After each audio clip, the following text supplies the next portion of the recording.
శ్రీమద్ భగవద్గీత 14వ అధ్యాయము గుణత్రయ విభాగ యోగంలో 24వ శ్లోకం. సమదుఃఖ సుఖం స్వస్థః సమలోష్టాశ్మకాంచనః తుల్య ప్రియా ప్రియో ధీరః తుల్య నిందాత్మ సంస్తుతిః. త్రిగుణాతీతుడు సస్వరూపమునందే నిరంతరము స్థితుడై ఉండును. సుఖదుఖములను సమానంగా భావించును.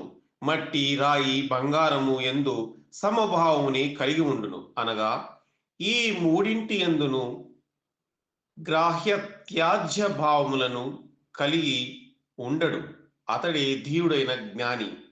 ప్రియాప్రియములకు గాని నిందాస్తులకు కాని తొనకడు. అనగా రెండింటి ఎందును సమస్థితిలోనే ఉండును.